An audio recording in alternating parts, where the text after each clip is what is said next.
ਦੇ ਦਿਲ ਪਰਦੇਸੀ ਨੂੰ ਤੈਨੂੰ ਨਿਤ ਦਾ ਰੋਣਾ ਪੈ ਜਾਊਗਾ ਨਾਲ ਰੰਜੇਟੇ ਜੋਗੀ ਦੇ ਤੈਨੂੰ ਜੋਗਣ ਹੋਣਾ ਪੈ ਜਾਊਗਾ ਇਸ਼ਕ ਦੇ ਲਿਆ ਜ਼ਖਮਾਂ ਦੇ ਖੁਦ ਹੱਸ ਕੇ ਮੂੰਹ ਸੀ ਲਾਂਗੀ ਜੇ ਯਾਰ ਮੇਰਾ ਮੈਨੂੰ ਜ਼ਹਿਰ ਦੇ ਮੈਂ ਘਟ ਘਟ ਕਰਕੇ ਪੀ ਲਾਂਗੀ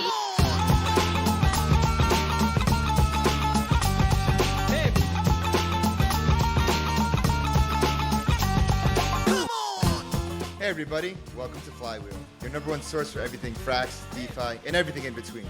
If you want to know what's going on in the world on chain, you've come to the right place. This is DeFi Dave here with capital K, and we're here to help you harness the power of the flywheel.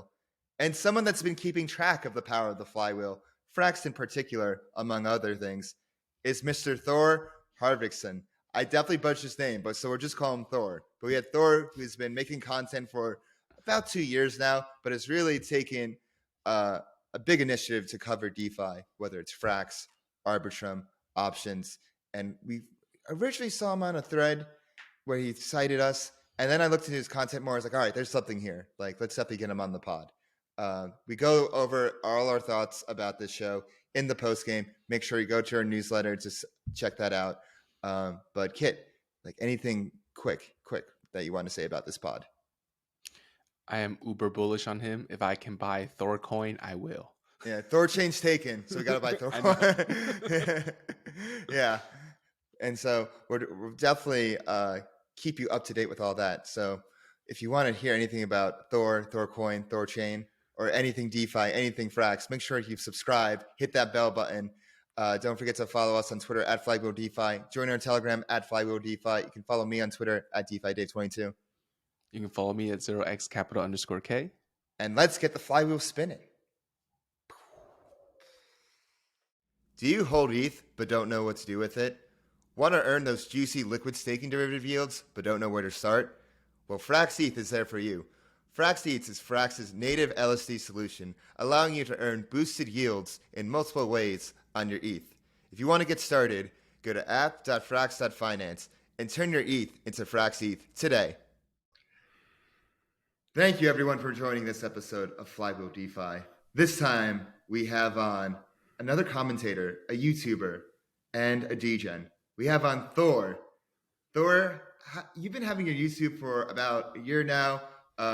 You recently popped up on my feed when you wrote a nice thread about Frax. I'm just like, this guy knows what he's talking about. And then I checked a few of your other threads and more of your content. I'm like, wow, this guy really knows what he's talking about. He's someone that is actually taking a fundamental look at DeFi, trying to discern between the nuance. And I was like, we got to get this guy on. So Thor, thank you for coming on. It's great to have you. No, thank you guys. Super excited to be here. Really appreciate the opportunity. And also while we're at it, like congrats on 100K ETH staked on FrxETH. That's a huge milestone. Let's go. I know, in such a short amount of time, in like 4 months, 3-4 months, and to get to that number, crazy. The road to 1 million. Yeah. And that just is a test. I mean, we've been shilling it since it launched, but like the testament to the whole, since like the Frax. It must feel good. It must feel good. Yeah, it does feel good. But we'll get into Frax, don't worry. But we want to get into you a little bit and your background and how did you get from, getting into crypto to DeFi and then analyzing DeFi and starting the YouTube channel? Like, what is your story? Well, without taking too much time, funnily enough, today is actually my 2-year anniversary from starting my YouTube channel. And around 2 years ago, I began, or a bit prior to that actually, I began getting into stock investing and bought the Intelligent Investor by Ben Graham, like everyone does when they're getting into investing. I was just finished high school and wanted to learn more, started a YouTube channel. I believe my first video was something along the lines of what is a PE ratio or how does earnings per share actually work. And at that time, I was also beginning to get fascinated by the crypto space. That must have been like late 2020 or early 2021 when Bitcoin was just like rallying towards 50K. There was just this euphoria. And I think I really entered with this naive perspective. Yeah, it was insane. And I had never really experienced anything prior to that. Like I was just done with high school just around COVID. And like I was pretty naive, like entering this space, going into Twitter, it was amazing joining all of these communities. And I can pretty confidently say that I made every possible mistake on the playbook. I mean, I got all those good tokens like Safe Moon, etc. I was just all in. So when I say that I've been in What crypto happened to for the 2 intelligent years, investor? yeah, What happened but to that what was you were just reading? right out the window, because then the emotions start flying in, and you're like, oh, I can't miss this. It's only up 1,000% the past couple of days. This is just the beginning. So I guess over the past years, I've really like developed this more cynical approach, and I think that's a necessity to survive in crypto, where every time you see something new, you gotta just go with the thought that this is a scam, and then you can research it further and do some due diligence, and then you can find out that, okay, this project actually has some proper value. And that's also how I discovered Frax, but we can get to that. So I started creating crypto videos around 2 years ago. Then I started at university. So if you're unfamiliar, I also study computer science and economics here in Copenhagen, and have done so for nearly 2 years as well. And so as I began to become more knowledgeable with economics and started to learn some programming, I got more fascinated by the developer side of blockchain as well. And I guess that also went hand in hand with DeFi. I started to look for some of the more real use cases in the space that I could find at the time. And I think DeFi presents a lot of really, really interesting opportunities on a global scale, especially also stablecoins. And that's also why I've been a fan of Frax Finance for quite a while. And so I pivoted my content on YouTube around a year ago to talk more about DeFi. And then I really also started to post on Twitter. And it was really a great way for me to just keep learning about the space, because putting your thoughts out there, making content, it's great in many ways. And one of them being that you need to make sure you actually know what you're talking about if you're presenting different theses on different assets and protocols and stuff like that. So I think that's really elevated my knowledge from just some basic what's the difference between Bitcoin and Ethereum and stuff like that, to having a more in-depth understanding and fascination with the space. And then also like the communities that you start joining, especially on Twitter, that's what really gets you hooked, I guess. And so since then, like recently, I've just been more and more diving into the more data-driven research, I guess you can say, look at tokenomics, look at revenue, etc. That's also why I think Frax Finance is interesting in many different ways. And yeah, I guess that's kind of my story. Did you go on YouTube first and then Twitter, or did you? So I did. You went I love the journey of like 8 months later or something. Interesting. It's an interesting journey from intelligent investor to like videos on P&E to let me ape into SafeMoon and every shitcoin I can find to like, oh no, I've made every mistake, to like, all right, what's actually real? What's going on in DeFi? And it's a very natural journey. It's so natural. Yeah, you definitely paid your dues. That's good to hear. Which I commend you for. And so, like you said, so I took a look at your channel. I've seen like, how it's evolved over like the past years. Like first it was like, when you focus on DeFi, it's like, okay, like let's look at the yields. And now you're definitely taking more of a fundamental approach, looking at tokens. I'm just like wondering, when you analyze protocols, like what do you look for? And what are signs of a quality project, and what are signs of a not so quality project? Yeah, that's a good question. And also in terms of like you saying that my content has developed, I think that my approach here the past couple of months has especially also been that I think I've realized that everyone has different financial goals. Everyone has different risk tolerances. So you can't really, I don't think it's a good idea to talk about like, I think this is a good investment, and I think this like, you should buy this because of X and Y.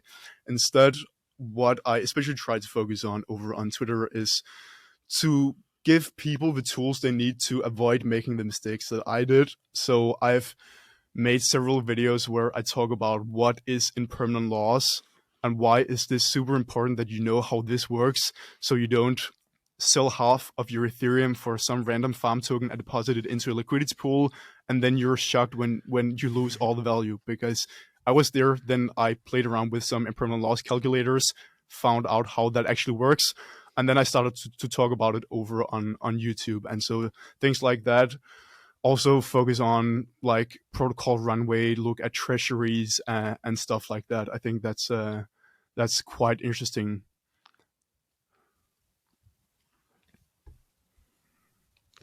Okay. And so Nice, also nice. to Yeah, return on your questions in terms of like what differentiates the like good quality and bad quality projects, I think there are a lot of different things to look for. And that's also what I talk about on YouTube. So like good marketing, good shipping, like can they do marketing in a non-cringe way? What about the tokenomics? What about the earnings? Those are all important things, but at the end of the day, the number one thing that differentiates a decent protocol with a high potential protocol, a super exciting protocol, in my opinion, is there actual demand? Is there proper product market fit? And I think that's also something we've seen more recently. And that's also something you're able to identify more clearly in a bear market, because if you can identify some of these use cases that people actually still using when liquidity is dry, I think these are the protocols that you should also keep an eye on in the bull market when capital starts flowing back, because these are building products that are solving actual problems that people can actually use and have the potential for more broad adoption and broad scale. And speaking of one of those protocols, let's talk about Frax, because now I see your line of thinking and how it led you to Frax. And I want you to describe in your own words, what is Frax and why are you so bullish on it? Sure. So if I were to describe Frax Finance to my grandma, I would say, well, Frax Finance is an issuer of decentralized stablecoins and one of the best at it currently. What initially really caught my interest with Frax, the stablecoin of Frax Finance, was actually a podcast interview where Sam, I believe he went on Bankless and talked about like 3 different asset classes in crypto, I guess you can say, that had the potential of reaching $1 trillion market cap and beyond. And he talked about Bitcoin, Ethereum, and stablecoins. And for some reason, that quote just really stuck by me and resonated with me. And more in particular, Frax Finance especially caught my interest last year when Taiki also did a in-depth video on it on YouTube. I had looked into the project. He was a guest a while back. Yeah, I really love his research. I think it's super inspirational, and I highly recommend that you check it out if you haven't already. But I was somewhat familiar with Frax Finance, but not like 100% in depth with the different mechanisms and how Frax worked, etc.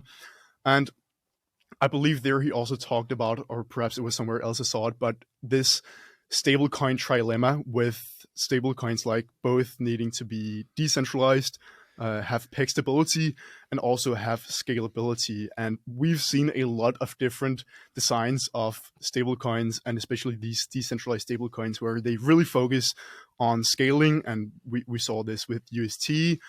The peg stability they didn't quite manage. I believe we can all agree on that. And on the other hand, we have seen other stablecoins really trying. The proof is in the pudding there. The stability. proof is on chain. Yeah. for Luna. Exactly. And for other stablecoins, we've seen this over collateralized approach, which in most cases aren't as scalable. And in my opinion, Frax Finance is building the stablecoin that is the closest to fulfilling this stablecoin trilemma. Another thing that really stuck with me from the video with Taiki was the emphasis on one of the most important things when it comes to especially these decentralized stablecoins is on-chain liquidity. Because without liquidity on-chain, well, there is very little stability for the peg because you can't really arbitrage it, etc. And where do decentralized stablecoins go to attract liquidity? Well, to the largest stablecoin AMM, which is Curve Finance, of course. And then I began like diving into the whole all of the mechanisms with Curve Finance and got into, okay, well, if new stablecoins, they want to create a liquidity pool on Curve Finance, well, they need to pair it up with this so-called base pool, which at the time was this 3 curve, which is USDC, USDT, and DAI. And correct me if I'm wrong in any of this, but I'll just quickly I guess, explain my understanding of this curve-based pool. So new stablecoin projects, they want to get deep liquidity to ensure peg stability on their stablecoin. They go to Curve Finance to create a liquidity pool. They had to pair it up with 3curve, and then they could have these V-curve emissions to the pool to have some yield, to attract liquidity, to create more peg stability. And then we saw this partnership with Frax Finance and Curve last year, which I think is super cool, and what really also got me doing more research on Frax, and what really sparked my interest, which is this Frax base pool on Curve made up of the Frax stablecoin and USDC. So now new stablecoin projects have the ability to either, okay, I want to create deep liquidity on Curve. What base pool do I pair up my new stablecoin with? Do I pair it up with 3curve, or do I pair it up with Frax BP? And obviously you want to go with the base pool where you can get the highest yield, because higher yield equals more TVL, which equals deeper liquidity, which at the end of the day creates more peg stability. And that's where this whole flywheel really comes into the picture, in my opinion, with Convex Finance and with Frax Finance, who are the largest holders of the Convex token. Therefore, at the end of the day, they have a lot to say when it comes to where these curve emissions should go to. And I'm not entirely sure about the yields currently, but I believe the idea is that there is a higher yield for these stablecoins if they pair up with the Frax base pool, and therefore there is just more incentives to pair up here, and that will of course create more demand for the Frax stablecoin. You nailed it. You totally nailed it. The podcast is over. I'm glad. Yeah, definitely done your homework. Respect. Kiet, what are your thoughts? Do you have any questions so far? No, I'm just very fascinated of like his journey of going from SafeMoon to Frax. I almost wanted to ask, like, if you were to apply your framework, the Thor framework, to SafeMoon, how was their marketing? How was the product market fit? How was all that stuff? Where would you kind of end up? But I'm obviously not going to ask that. I do want to get your thoughts on, like, what tools are you using when you're evaluating these projects? Because I see you go quite deep in some of these. Yeah, so that's a super great question. And I feel like there's a lot of different approaches you can go with. So something I've been diving into more recently have been like looking at a specific token and look at the largest holders. So like look at the owner base, like what wallets are holding these tokens? Have they transferred or bought recently? When did they invest? Because that can give you an idea of what is likely to happen with the circulating supply in the future. And there are a lot of different great tools for that. Another approach is also to look at the token treasury, also to like return a bit back to what we talked about before. What also differentiates a good protocol from a bad protocol, I guess you can say, is also runway and a large token treasury. And that's also something I've been diving into a lot over on Twitter, especially looking at what is the token treasury made up of and how large is it? Is the protocol actually generating positive earnings? Is it generating revenue that is going to this treasury? Looking at the runway, there was also a lot of talk about like SushiSwap a few months back, where it was like, okay, there is perhaps only like a few years runway at best because of the treasury. And that's also one of the beauties with blockchain, the ability for a normal guy like me to just go on chain, look at Etherscan or Arbiscan or whatever, look at the token holders, being able to find the treasury, find a wallet, and literally be able to see all of the transactions that wallet has ever done. I think that is really, really fantastic. And there are some really great tools that are free out there. I use Token Terminal a lot. They just recently have this new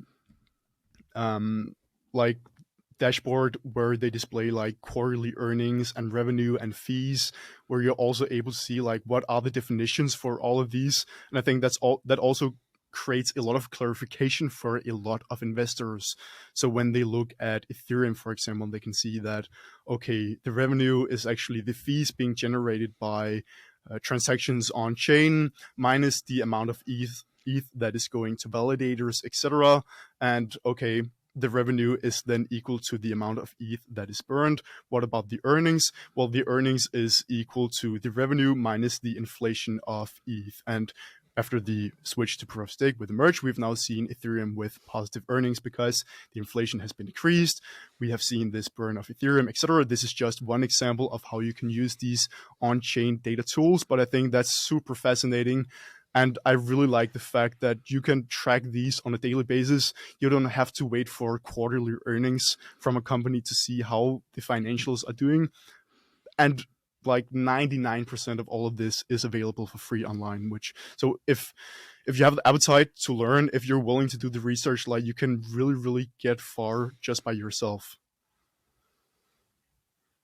Yeah, I want to ask you about different projects' treasuries, because I think that's a point that's often overlooked, and it's probably the most mismanaged part of projects I've seen, because you'll have like a team of great devs or great BD people, but they don't know how to manage a treasury. That's a whole task in itself, and they usually make the mistake of having it mostly in their own native token or something else. What are some trends you've noticed with treasuries from your research?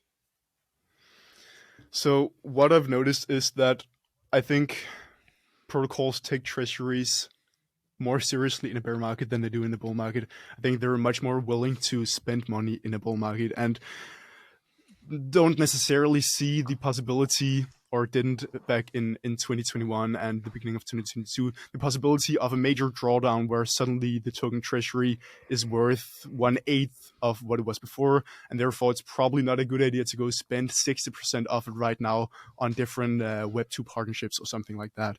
And I'm not saying that there necessarily is something wrong with a token treasury being in the native utility token only. It just makes it super difficult to calculate the runway because, for example, Uniswap has a token treasury of like $3 billion, which is insanely high, but that is 100% the Uni token. So, I mean, if the Uni token was to drop 70%, well, then the runway would like decrease significantly, right?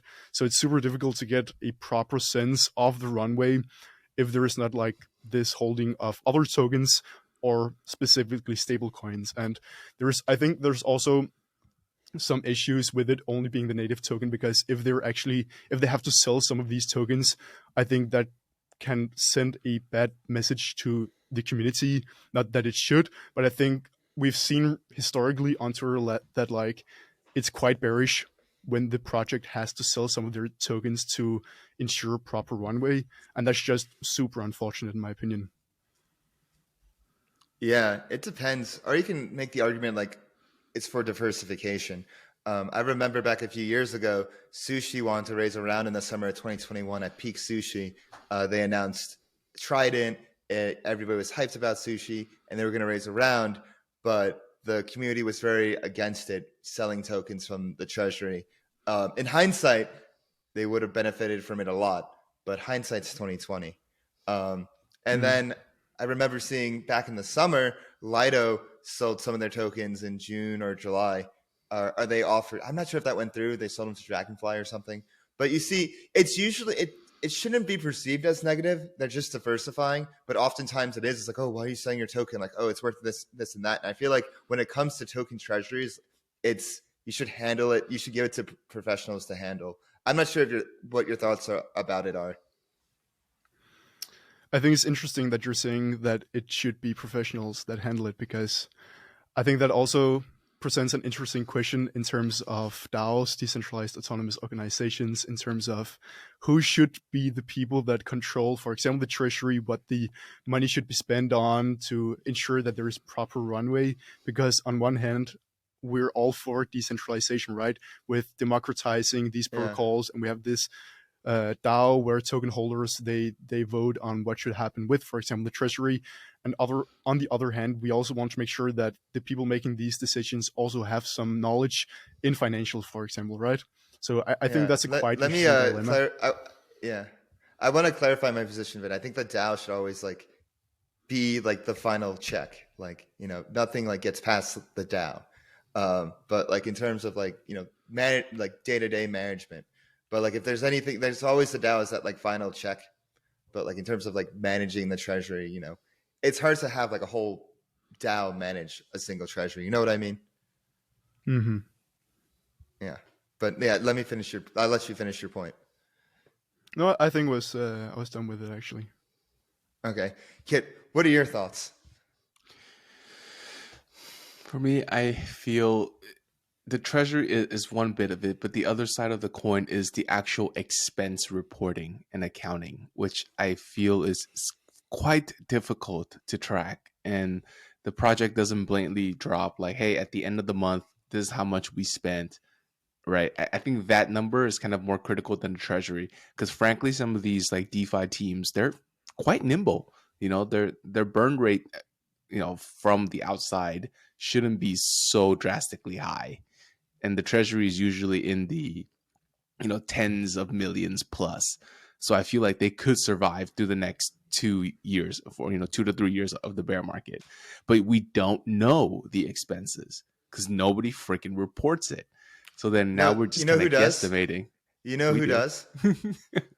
MakerDAO. MakerDAO came up with their report actually a few weeks ago. Did you see that? Oh, I did not see that. I knew Yearn did like a while back, but they stopped doing it since like Q2 of 2022 or something like that. Yeah, MakerDAO did a whole thing for 2022. You know, and you could take a hard. I feel like, I mean, this is something that I'm sure will become habit of protocols as more people demand them. Hell, we did it at Flywheel when we applied for a grant. We were like, this is where we spend our money, and this is where in the future, this is where we plan to spend our money as well, like after we get the grant. And, you know, since we're getting funded by a DAO, we're going to continue being audited like a DAO and be transparent. So I feel like that'll just become commonplace for DAOs in the future. But it all depends how much the community demands it. Like, hey, maybe some communities are like, we just want token to go up. We don't care how you spend the money. And other ones, and those are probably the ones you should run away from. But then there are other ones that are like, okay, like how is, you know, our treasury actually being spent? And just to add to that, I mean, there are some costs that we can track on chain, right? So if we look at a protocol and see how many fees they're generating, then they are probably also giving a lot of these fees to liquidity providers. In some instances, it's all of it. In some instances, it's a portion of it. So that's like they are paying for liquidity, I guess you can say. And then you can also say that the inflation of the native governance token, that's also a cost. That's something that they inflate to attract liquidity. And if after that, when they have received the fees, after they have paid for liquidity, they have paid for emitting their tokens to attract even more liquidity, if they still have money after that, or i.e. positive earnings, well, then that's a good sign, in my opinion. Yeah. And something else that isn't accounted for is what if they raise money off chain? Like what if they, you know, maybe that exactly. So all the off-chain expenses we cannot really track. Correct. Yeah. Like I feel that to me is more of the crux of it, right? Because all the on-chain stuff is, like you said, completely trackable and you kind of could deduce it. But if they are completely just frivolous off-chain, right, hosting like say $50,000 conference events, you know, flying, you know, business or first to every single conference all over the world, like these are spendings that we have no idea. And I'm sure in the bull market, you know, I've been to some, Dave been to some quite extravagant, you know, conference events that were just like, wow, someone's paying for this, you know, gold token holders. So whenever I saw champagne at the end of the hackathon, I'm like, this is the top. This is it. Like the more extravagance, usually, you know, it's just easy. Like it's easy to tell, like, especially if you've been in it for like for everybody this is your first cycle. If you're around for another cycle, you're going to notice a lot of patterns, and history doesn't repeat. It rhymes. Yeah. I can't. Were you about that's to say also something? how you're able to avoid the next wanted safe move, because a lot of the patterns are just like the same every time, and you see some of these unsustainable token emissions, or then there is a large burn fee if you're trying to unstake or something like that. And I don't want to bash on any specific projects, of course, but you start to see these patterns as you've been in the space for a longer time, and that also helps you navigate a lot of these quote unquote bad actors in the space. Yeah. I agree with you there, but I want to quickly shift the topic to Arbitrum, because I know you've been quite active in the researching in that phase, and I also follow your portfolio as well too, that you so Unnested. publicly share. Yeah, which Yeah. is great. And so I wanted to get your take. How did you kind of discover Arbitrum, and what made you decide to be like, yes, this is the ecosystem that I'm going to triple double down on? Because frankly, there's quite a few of ecosystem that you could have chosen, but why did you go Yeah. with RB? So I was on a lot of different blockchains in the beginning of 2022. I was doing a bit of on Terra. I was doing a lot on Avalanche, on Phantom, on Polygon, on a bit on Ethereum Mm. mainnet, but the fees were so high back then, so it was quite unsustainable. Like, you weren't really Hmm. incentivized to deposit into a liquidity pool because you would have to wait half a year for Hmm. the gas fees to even be earned back. And so after we entered the bear market, after the collapse of Terra, I guess how I started using Arbitrum was simply just because there was so much to do there. Like, it wasn't really an active decision. It was more just there's a lot of innovation happening here. Protocols like GMX began popping up. So since like June, July 2022, I was just spending a lot of my time on Arbitrum because previously a lot of people, including me, had been priced out of Ethereum because of the super high fees. Of course, they had dropped down a bit after the entrance of the bear market, but Arbitrum delivered a lot of what Ethereum delivers, just at a much more accessible cost. And so there's just been constant innovation on the chain for the past year. So it's just been natural for me to just spend a lot of time there because there's been so much to do. And I've just had a ton of fun on Arbitrum. And that's also why I continue to talk about the chain, because we are just seeing a sustainable grow in demand. Some other chains we have seen these huge spikes in daily active users or huge spikes in CVL, and then after a potential airdrop or something like that, well, then the daily amount of users and the daily amount of wallets interacting with the chain, they just suddenly drop 80%. Arbitrum doesn't have a token. I do believe that some part of the on-chain activity on Arbitrum happening right now is because of an anticipation of an airdrop. You shouldn't exclude that. However, I think that they are doing we can see that there is more natural demand, also just because of the many protocols launching there, the many users. And from a user perspective, I mean, I use DeFi a lot on a day-to-day basis. There is so much to do in Arbitrum. There are so many different protocols building innovative stuff. So I guess that's just why I've been spending so much time in the ecosystem and have been for the past year or so. I mean, I started creating videos on Arbitrum in June or July last year, and when they had the Arbitrum Odyssey, made videos on how you could become eligible for the airdrop. Now 1.5 years later, we're still waiting, but someday perhaps.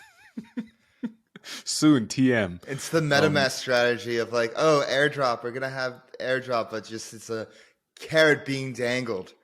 I remember when Joe Lubin tweeted like literally the hashtag meta, and everybody was like, "Whoa!" or like like the hashtag mask. And it was like, "Oh, it's coming," and then just it's the perfect tease for anything. Oh, like we're gonna have an airdrop because like once you have that airdrop, it's over. It's over. It's like the carrot's gone. The carrot's been taken from the stick. But I think Thor brought up a good point. It's like, even though they came for the airdrop, but they stayed for the innovation. Because I feel like even if They the stayed for airdrop the were good, to, wholesome fun. yeah, it really is. And Thor, you said you were using kind of Arbitrum and DeFi on the daily. Could you walk me through what are some things that you are doing on RB? Sure. So I really love to test out new DeFi strategies, try out new DeFi protocols, especially also when I'm doing research about current protocols. Like if I want to do a deep dive on Dopix, for example, or some other DeFi protocol on Arbitrum, I want to try out all of the different features if I haven't already. And the great thing about that is that, okay, I can actually try out this protocol without having to deposit a lot of money because it literally costs a cent to do a transaction. And that's what's so great about it. So that's what a lot of my on-chain transactions are on a day-to-day basis. And then also I have some different farming positions, do some swaps on Uniswap, etc. Got it. Have you tried any of like the Vela or GMX, or because I feel a lot of financial innovation is happening on Arbitrum, all the option stuff, all the perp stuff. Have you messed around with any of those things? 100%. So, and I guess I've been more on the liquidity provision side rather than the trading itself. I think I have come to the conclusion that my edge is not in short-term trading and identifying quote-unquote narratives with solidly forks suddenly popping up, or then the day after it's Chinese coins that you need to be longing. Like I'm quite busy with doing research, writing threads, trying to keep ahead in school as well. So sitting and trading all day, I mean, I simply do not have the time, and therefore I don't have an edge there. So of course I've been trading a bit on chain, but like GLP, I've been a big fan of that for more than a year by now, and like providing liquidity to a lot of these different protocols that actually have good demand. They're generating like great fees, and they're also distributing a lot of this to liquidity providers. That's also something that excites me a lot in the Arbitrum ecosystem currently. Cool. And I wanted to ask, we have a list of questions here, and this was a perfect segue into narratives, right? Like, you know, you are heads down researching and not being bogged down by the current narrative, as I'd imagine you are researching on what's the narrative to come, right? So what are some of the narratives you think are going to be shaping up, whether it be next year, next cycle? What's exciting to you right now? So I don't really love the word narrative because I feel like everyone has their own definition of what a narrative is. So a lot of people on Twitter, they talk about the Chinese coin narrative or the solidly fork narrative. And there's a lot of unsustainable pump and dump projects that are benefiting off of this. And that's not really what I want to spend my time on researching, because it fades often in a few days or a few weeks. Rather, what I think is super interesting is like looking at some of the technical innovations that are being built when looking a year or two into the future. So I think roll-up expansion is super, super interesting, like especially zero-knowledge roll-ups, the roadmap for optimism with creating this op stack with modularity. I think that's really exciting, something I've also been diving into more recently. And that's, I guess, what I would define as narratives instead, because they are more long-term and actually have an impact on the space. These are some of the solutions that are necessary to create this cheap block space. If we are to onboard 1 billion users, we need two things. We need a lot of cheap block space where we still have high security and decentralization. So if we can have this, security and decentralization from, for example, Ethereum, but we can also have cheap block space on these rollups, that's super exciting. That's like one part of it. The other part is that we also need the dApps to attract all of these users, because we also need demand for this block space in the first place, right? And in that sense, I think that rollups are super, super interesting. Like we're seeing all of these CK EVMs that are just around the corner. I think it's perhaps a bit too soon to bet on it like reaching as large of an adoption as we have seen with Arbitrum and to some extent also Optimism here in the upcoming months.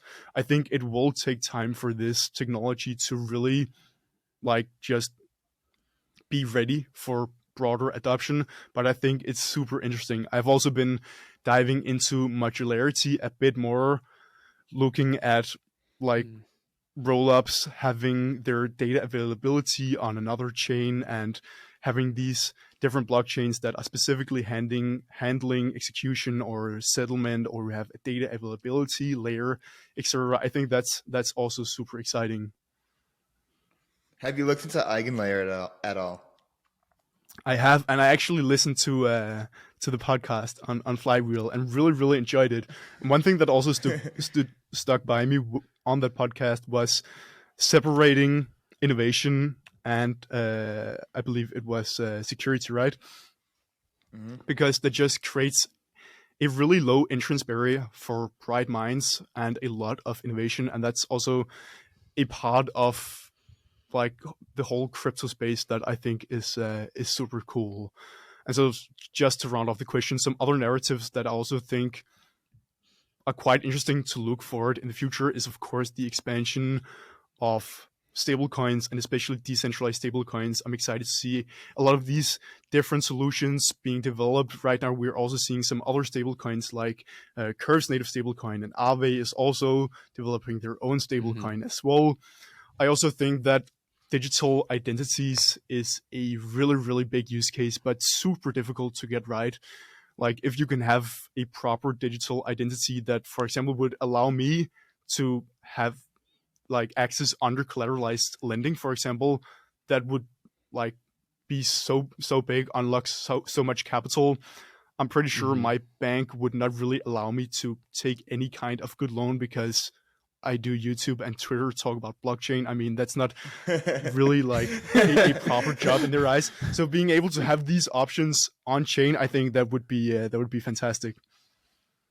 Yeah, I think when it comes to digital identity, a lot of things still need to be developed on that front, whether it's account abstraction, whether it's, ways to, I guess, parse through certain accounts. And like, what if you're going to give an under collateralized loan to an anon? How do you know if like this person doesn't have another account and it's going to, screw over the loan? There's a lot of things to consider there, but whoever can unlock uncollateralized lending, like that is a gold mine. And hell, maybe it's FrxLend, with these like custom term sheets, who knows? What do I know?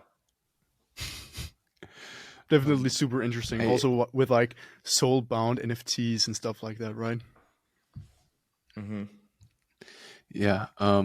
So I actually wanted to take a step back from all this narrative, like saying it's, you do all this research and you dig so deep and you have very thoughtful reflections and considerations, but deep down, when you have to actually degen and ape into something, how do inner you ape comes out? Yeah, like how do you capitalize on all of this like wealth of knowledge? Like, oh my god, okay, first narrative you said was, or tech innovation. Let's rebrand narrative to tech innovation. First, tech innovation, roll up as a service. Boom. Second, an innovation, modularity.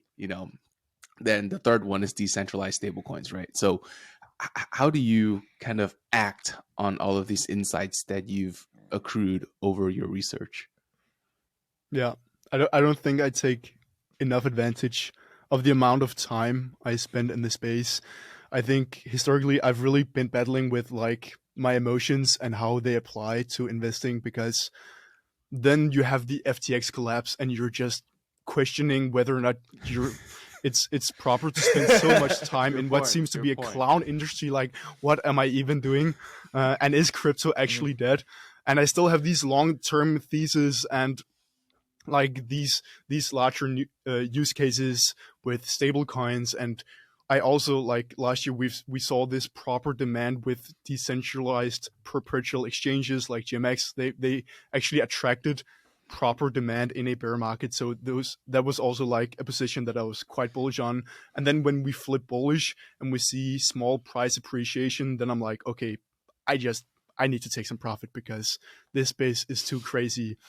And then as soon as I sell, everything goes up like 300%, right? And then you're sitting on the sidelines. It always happens like that. Every time. And you're sitting thinking like, what am I doing? What am I doing wrong? Yeah. So when I really want to degen, I spend some time on Arbitrum and I scroll all the way down on DeFi Llama, right? And I just buy the 10 lowest. I don't do that, but I guess like capitalizing on there are so many new launches on Arbitrum and other blockchains all the time. So like trying to be early to some of the products where I can see that they have the right idea and the team seems cool, etc. Then I degen a bit in that sense, I guess. Yeah. Give the team a proper vibe check. Seeing, and you mentioned in the beginning, you look at marketing, but you describe it as not cringe marketing. So what is what is proper marketing for a DeFi project? Well, that's a good question, and I think there are many different approaches, but I believe that the marketing strategies I've seen that has done well so far has been organic, and the protocols that have a good product, they don't really need to rely that much on marketing because the product speaks for itself, and it is more easy for a community to develop if there is actual demand around the protocol and the product, right? And so a lot of marketing will just happen organically, and that's the kind of marketing I really want to see in a project. Like, then you know that, okay, this is something that you should keep an eye on because there's likely some potential here. Organic, that's the key word, because it just develops naturally around it, and that's how you get long-term stakeholders in your project. And that's what we see with Frax, and this is kind of how Flywheel came about. This is all organic. Mm-hmm. And Thor, have you ever, because of your, I guess another word for it is like your status as a content creator and your following count, did you find it easier for you to access projects when you reach out to them to like, hey, I want to learn more and things of that nature? Are founders more inclined to kind of talk to you? 100%, and that's something that especially I've experienced recently as my following count has grown. Simply like when you text a protocol Twitter account or a founder, they are more inclined to respond to you because perhaps they check out some of the threads, some of the work I've done, or they just look at the follower count, and that's great. And that also makes it more possible to provide good content to your audience, I guess. Yeah, and that was exactly my lead up to it, is how you're able to use this access, but then you kind of democratizes it and then provide it in these like really, really thorough analysis of these projects, and you just kind of put it out there. Like, what pushed you to, or rather, what motivated you to create content in the first place and to keep on adding value to the community? Mhm. So I've always been fascinated by YouTube, and I've had 10 different channels since I was 10 years old, I believe. And Wow. so I started making videos, as I mentioned, on finance, and then pivoted into crypto quite quickly. And then I really came to the realization that it was a super, super great way for me to learn about the space. And for anyone who's serious about doing something in crypto, I highly suggest that you put your content out there, whether it's a Substack article, a Twitter thread, or a YouTube video, whatever. It's super great because you get your thoughts out there. You make sure that you actually research the stuff that you're talking about, hopefully, and that really elevates your knowledge. And also, you get to connect with like-minded people. Then there's some really, really clever person that you end up talking with who gives you a lot of perspective, a lot of insight that you can use for your own research. And that's also what makes this industry super, super fun to be in. Yeah, I will second that. The best way I learned about crypto when I first started was just blogging and writing. Like, that's the number one way to learn. And if this is a public announcement, if any public service announcement, if anybody in the Flywheel community wants to write about Frax or write about DeFi or has any perspective on that, we will give you a platform on Flywheel. Like, hit us up. We would love to have your content, and like, just PSA. And so, Thor, where do you see your channel going in the future? Like, where do you want to take your channel? I want to continue talking about the stuff that I find interesting in the space. So what that will be in 2 or 3 years, I have no idea. Currently, I spend a lot more time on Twitter than I do on YouTube because it is less time consuming. And when I'm also busy with exams, for example, then there's simply just more time for Twitter. But I want to continue to have this data-driven approach to my analysis, and hopefully I'll be able to continue to deliver value, however that will look to my followers both on Twitter and YouTube in the future. Do you see yourself continuing being in media, or do you see yourself ever jumping in and working hands-on with the project, whether it's doing BD or marketing or something else? I would definitely love to work more close-handed with a protocol in the future, whether it's being BD or being a part of starting up something. I am in this space for the long term. I think there is so much potential, and I'm just honestly in way too deep at this point. Like there is no turning back. And I really love it. I really love it. You're in the Hotel California phase of it. You're like, once you come in, you can never leave. Yeah, and I don't just love it because we've seen positive prices here in 2023. I really love the space, and I'm really in love with the communities. And as I learn more from university, I want to also dive into more of the tech side and start to program my own DeFi protocols in the future at some point. Oh man! So let's get. What else do you love about the crypto space? Why are you here? Why are you locked in? Like, why have you decided that? I love to create content, and I think with a lot of things, whatever it is, whether it's sports or it's math or it's programming or it's creating content on Twitter, when you really become engulfed in something and you start to become better at it, it also becomes much more interesting and much more fun all of a sudden. I'm sure you have also experienced this sometime at some point in your life. And I really love to connect with people in the space.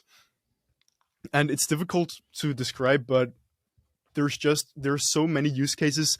There is so much room for innovation in this industry. Like there's just so many parts where I think I would love to try and build a product that actually solves a real problem in this industry. Like, for example, stablecoins. I think that's so interesting. And so being a part of this industry that's still so brand new also really presents a lot of opportunities.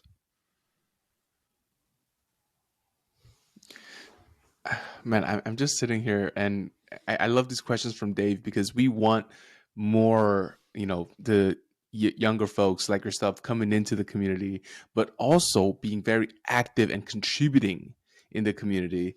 So what do you tell your friends what you do? Like, do you even tell them?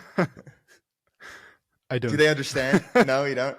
No. Yeah. No, they really don't. And it's also difficult because I have a very different opinion of crypto and DeFi than people who just have heard about like the main news stories, right? Mm-hmm. So when I talk to my friend about crypto who has never been into the space, he immediately thinks of three things. He thinks of Dogecoin, he thinks of the Terra collapse, and he thinks of FTX.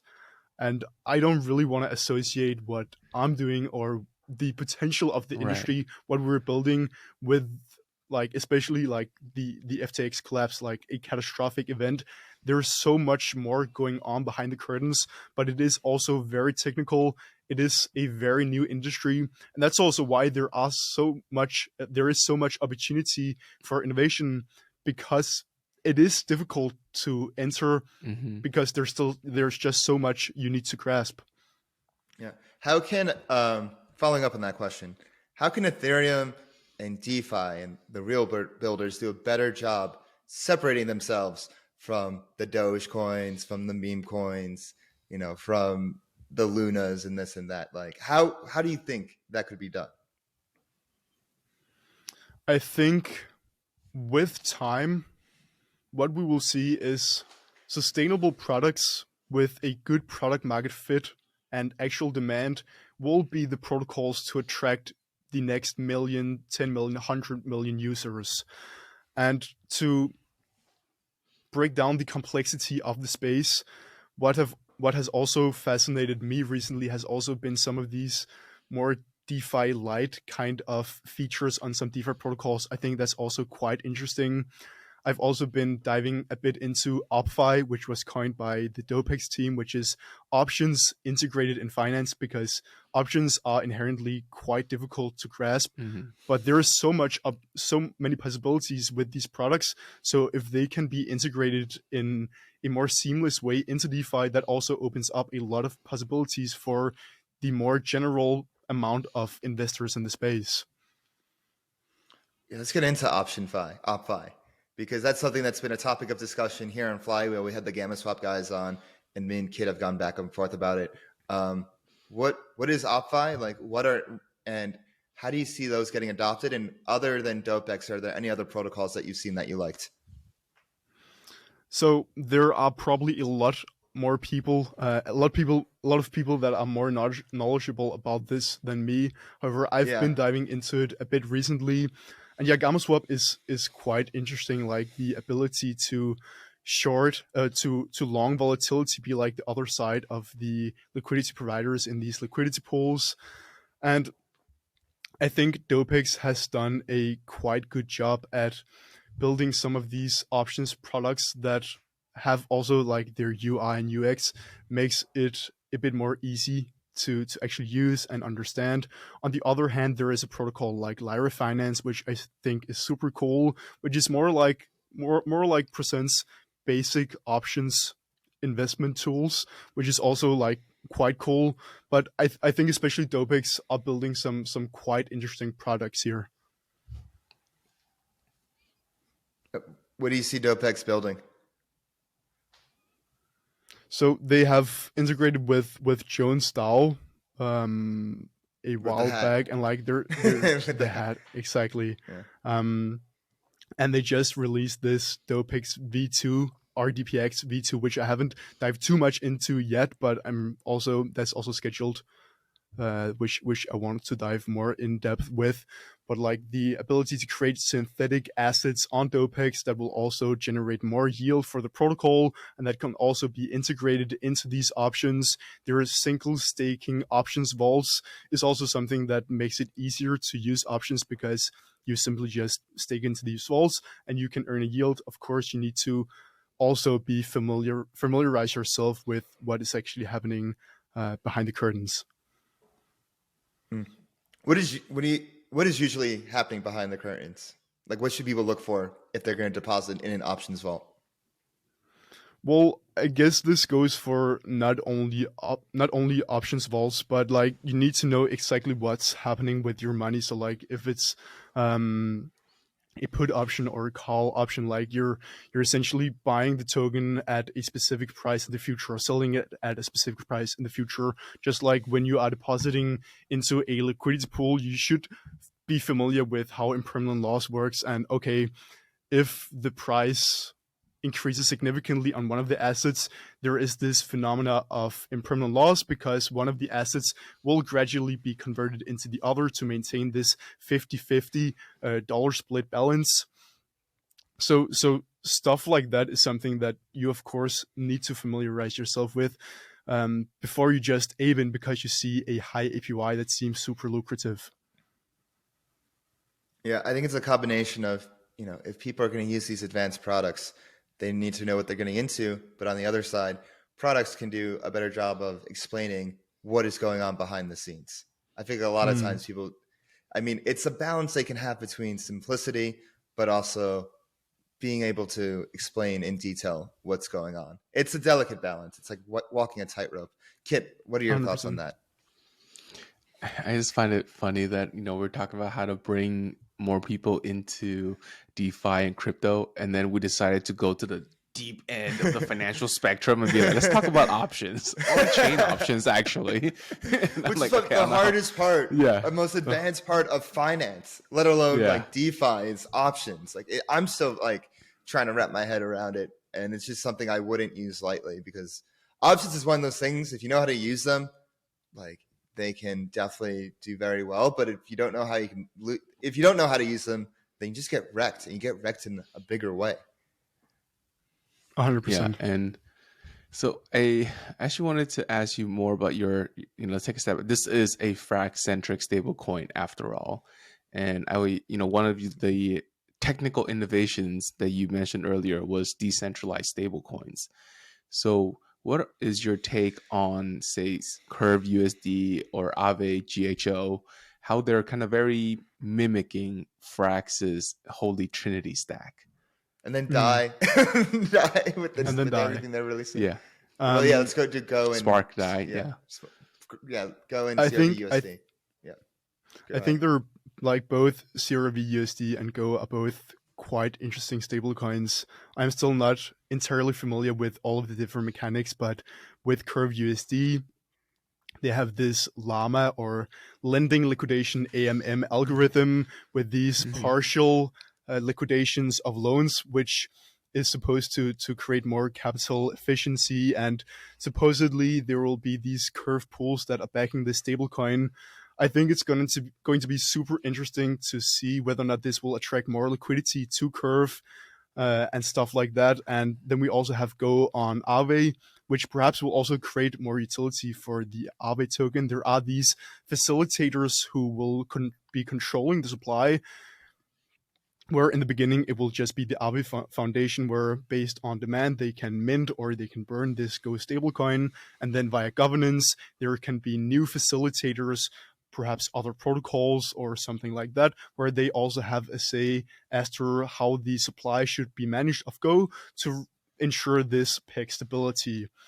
Whether or not this will work if the stablecoin was to hit, for example, like a $50 billion market cap, I think it's difficult to say, but I think it's definitely some quite interesting approaches. Yeah. crvUSD fascinates me for sure. And I think, going back to our conversation last week, Kiet, with DeFi Cheetah, when he was talking about Curve is the AMM for stablecoin price discovery. If you want to find the price of a stablecoin, if a stablecoin's pegged, you go to Curve. And I think that gives it such a huge advantage when it comes to Llama, because it gives it much more power. It gives it much more power as collateral if the collateral is also used as for price discovery as an AMM. Does that make sense? Yeah, because it pulls on itself for its price. It doesn't rely on someone else to tell you what its price is. But I wanted to dig a bit more into like the landscape. How do you feel the landscape of decentralized stablecoins would change once? Because Aave, super recognizable name. Curve, critical into the flywheel. Like, these are not some nice brand name stablecoins that's being released. Like, do you think it's a parts summed together is greater than the whole, or do you think we're all going to compete away each other's market share? I think it's definitely the first part, that they will benefit each other. I think that stablecoins and decentralized stablecoins is such a huge use case in crypto that can onboard so many users that there is 100% space for multiple decentralized stablecoins to flourish and grow huge market caps. And right now we are on the stage where last year we saw how decentralized stablecoins really can be designed in a problematic way. And there were so many people who really got burned. And we also saw that Frax Finance was impacted quite badly by this, simply because it was algorithmic. So I think in the industry, we need to have more trust in decentralized stablecoins as a whole. And if we are seeing new entrants like Curve Finance or the Aave protocol, where there is more recognized trust here, if they're able to successfully onboard more people to their decentralized stablecoins, I think that will create a more general trust in decentralized stablecoins overall, which in the broader picture will benefit Frax Finance positively. That's how I see it, at least. Yeah, all these stablecoins need to stay pegged to something, and there's a base pool out there. So I agree with you on your sentiment that things are positive sum, and like each stablecoin serves its own niche. Aave with their facilitators, crvUSD with Llama, Frax, keeping doing on their thing. And I want to get into the other stablecoins in the Frax ecosystem. What are your thoughts on FPI? We saw the VE FPI launch this week. It is the only CPI stablecoin out there, to my knowledge, that's still live. And I just want to get your thoughts on that, and how this kind of plays into both inflation and the regulatory environment that we see in the US and worldwide. Sure. So the FPI, I guess that's like the real inflation hedge, right? Because it actually benefits from the CPI going up. And I think it also really goes to show that Frax Finance is building this whole ecosystem with a suite of products, like to not only benefit the Frax stablecoin, but also create all of these different use cases. Like we've also seen recently, staked Frax Ethereum, etc., which is also like created an additional revenue stream for Frax Finance.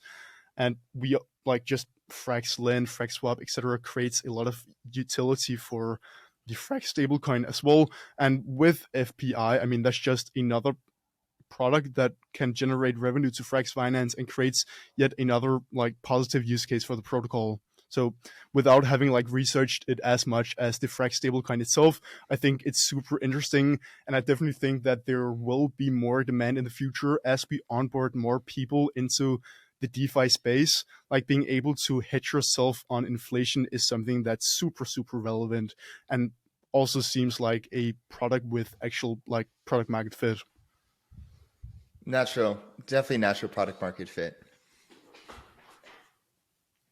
Yeah, I was going to ask also, going back to you a little bit, how do you balance having this growing content platform, whether it's your YouTube channel or your Twitter, with going to school and classes and exams and everything?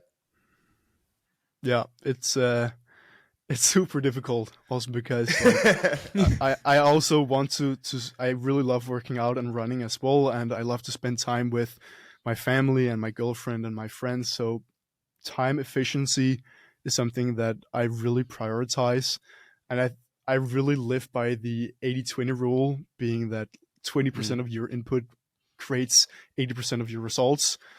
So with like trying to balance everything, when I do something, I try to do it 100%. When I am at uni, I try to focus, learn as much as possible, so that when I get home, I actually have time to do some research, write a Twitter thread, etc.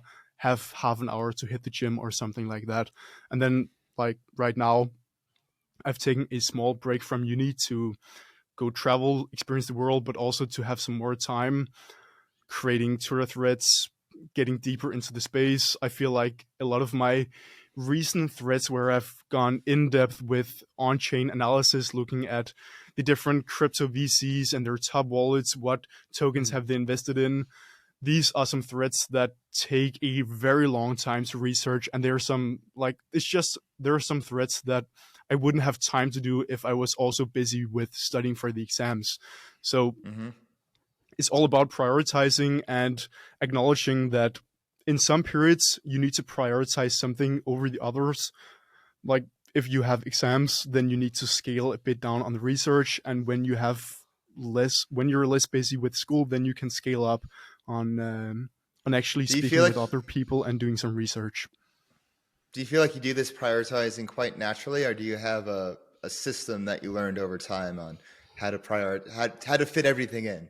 You know, research, school, family, friends, girl, this and that. I have some very extensive to-do lists, both on a daily, weekly, and monthly basis, because there's so much stuff that I want to do, and I'll simply just not have time for it if I don't efficiently manage my time. So every day I try to lay out what is it I want to accomplish today, so I have time for the other things for the remaining parts of this week. Yeah, there's actually something my friend Charlie referred me to. It's a type of to-do list. It's called GTD, which stands for Get Things Done. I'm not sure if you guys have heard of it, but it's great. I've been using it for like the past 2 weeks, and it's made me a hella more efficient. And I am awful at being that. So like this, and the fact that I'm still sticking with it says a lot. But it basically just takes your to-do list and kind of puts it in different categories and gives you like next action steps, this and that. I feel like that would be something that, I mean, it sounds like you have it all under control, but I'll send you a link to it after the show. I think it would. Yeah, I'd love that. Yeah. Thor, I also want to get to know you a bit more too. I see a lot of Japanese influences in your thumbnail pictures, right? From your Twitter banner to all of the threads that you post. You know, could you talk a little bit more about that? Yeah, I'm not sure there is a deeper meaning to it other than I feel like the pictures look really, really cool. And when you are writing threads and you want to get your content out there, you need to differentiate yourself from the 1,000 other threaders in the space. So identifying your own style is kind of important. And I've just gone with some artwork that I find quite cool. I spend a lot of time, and I have also historically spent a lot of time getting familiar with Photoshop, etc., because you needed to create good thumbnails. And when you have some knowledge around that, I also try to integrate a lot of visual content into my Twitter threads, where I also do some edits and work a lot on my my images for the first post of the thread, etc. because it's just a great way to catch people's attention on the research that you're doing and to create your own kind of style, I guess you can say. Definitely caught my attention. That's why I asked. I was like, oh, I thought you had like a strong great. affinity Well, to that's the great. Japanese culture. I was going to ask, what do you think is the state of threading on crypto Twitter right now? Do you think we're oversaturated with threaders? Do you see like a new class of up and coming threaders that are hungry? Do you see, what do you see? What is the state of threading on crypto Twitter? It has become much more saturated than it was half a year ago or a year ago. If you have a smaller Twitter profile, what I recommend is really starting with a niche, because that's the only way for you to get seen. 1 year ago, there were a few people writing about Frax Finance or GMX. Now there's so many different threads written constantly, so it is more saturated. But if you have your own style and your own personality, there's still definitely room to grow, I believe. There's 1,000 different ways to provide value, and there are a lot of threaders who are benefiting from getting a lot of followers in this recent bull rally we've seen by pumping different small cap tokens and sharing all of their profits that they've made on different AI tokens and gamble tokens, etc.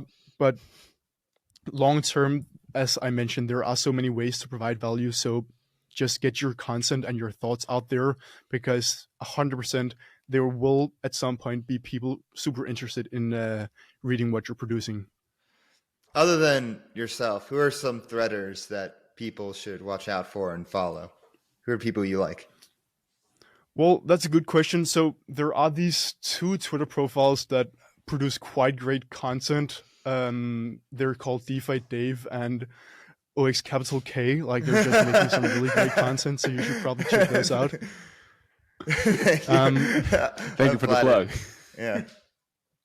Other than that, like some Twitter profiles I've been following for a long time and that have also inspired me a lot has been like Route to Financial Independence, ILO, the DeFi Edge, etc. Like some people who have really inspired my own journey in researching and the approach that I want to go with, as well as how you can like grow on Twitter as well. Yeah, I probably have one good thread every 4 to 5 months, and then like, all right, this is too much effort. I gotta like go back. I really into my enjoyed the one cave with the Eigenley and Frax. Like, that was super great. Oh, yeah. Thank you. That means a lot. I put a lot of energy and heart into that. Like, I don't like to just have a thread to have a thread. Like, I have like a bunch of threads in my past, and you see the same thing, but they just take so much time, and I'm such an overthinker that when it comes to prioritizing, it's just like, all right, like I gotta like do other things. But you will see more threads from me in the future, so be on the lookout. Looking forward to it. The right thing has to come up. Yeah. Now that we're on this topic, like this is a pretty bad, I guess, heuristic that I use. But once I notice an account has like too much followers, I pretty much just like unfollow them, or I'd rather take them out of my list, because I feel like it just starts getting, diluted away, like any alpha that they go to, because the megaphone is too large now, and then they probably have to watch what they say, and it just kind of takes away from it. So I really curate my list to like all the upcoming kind of threaders, because I feel like they're just more hungry, with just like actually good juicy alpha. It's like, who has the sauce, who has the juice.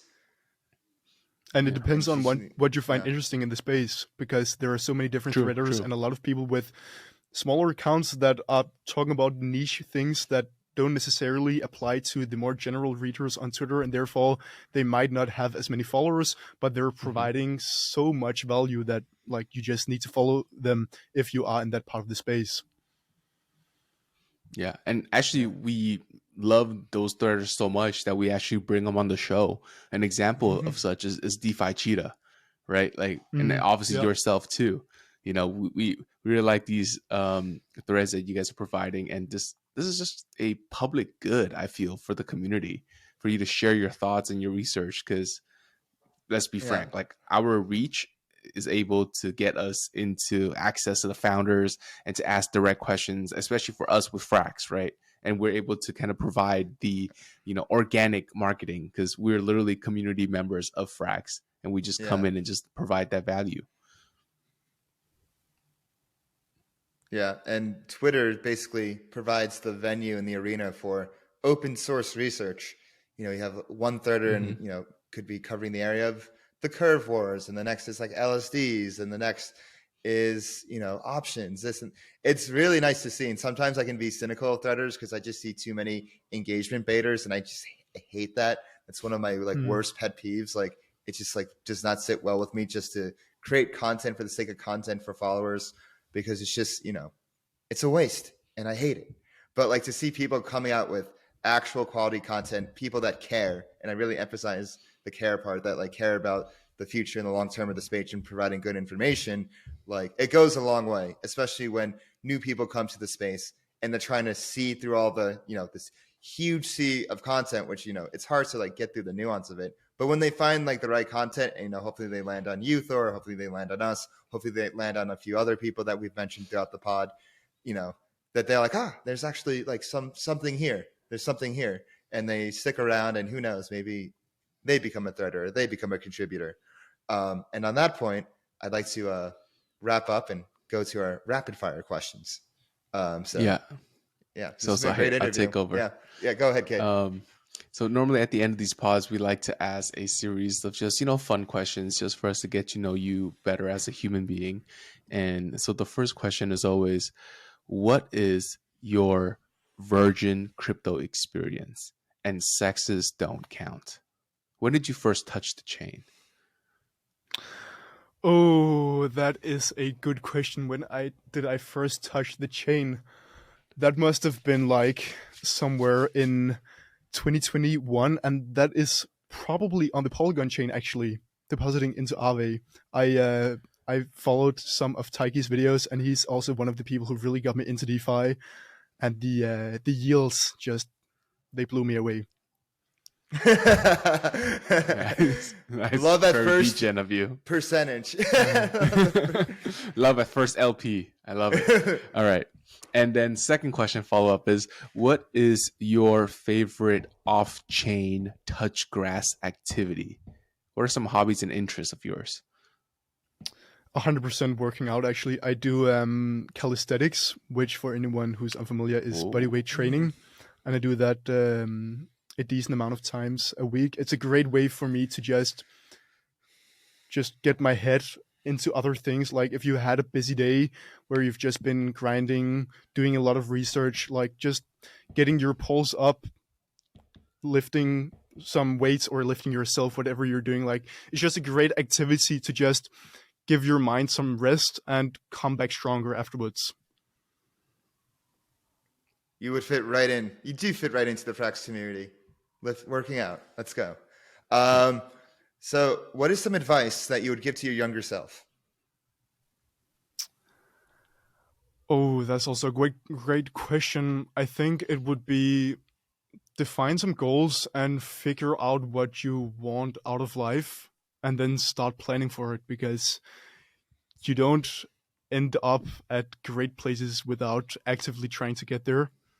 So the sooner you learn that, I think the better positioned you are. Oh, that's actually wise. Pretty good advice. Very that's wise. Very wise. And then, if last question to wrap this all up, if you weren't in crypto and you aren't in uni, what do you think your professional path would be like? So I often joke with, in another life, I would probably be studying physics, because that's also something I find super interesting, and especially also astrophysics. I listen to a lot of podcasts with Neil deGrasse Tyson. I think he's super interesting, and I think that whole space, what are black holes, and there are some great YouTube channels out there. That's also it's something that I would never have the time now to really dive into, but in another life, that's something that I would definitely just really geek out on and just learn a ton about. why another life? Maybe like after you make it, you have some free time. It's like, oh, time for my physics chapter, my astrophysics chapter of my life. Thor, I must say, you are a Chad, and it's been a really fun conversation going on all these different rabbit holes with you here. And we'll have to get you back on, and hell, maybe we'll get Taiki back on, and we'll have you both on, and we'll have a I would love YouTube the YouTube commentator episode in the future. But this has been a lot of fun, and really excited to get this one out. So thank you for joining us. It's been a pleasure. Thank you, guys. Yeah, thank you, Thor.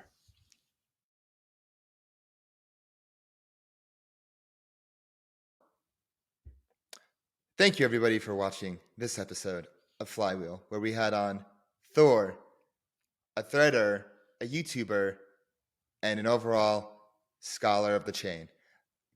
If you want to hear all our thoughts on this episode of Flywheel, please go to our Substack below at flywheeloutput.com and subscribe for all the latest updates in alpha. Kiet, anything you want to hint at? Any little breadcrumbs for people? Nope. That's right. You gotta go subscribe and make sure you hit that bell button for all the latest updates on Flywheel DeFi. Subscribe to our YouTube. Don't forget to follow us on Twitter at Flywheel DeFi. Join our Telegram at Flywheel DeFi. You can follow me on Twitter at DeFi Dave 22. Follow me at 0xcapital_K. And go to that post game show. What are you doing? Go right now. Go.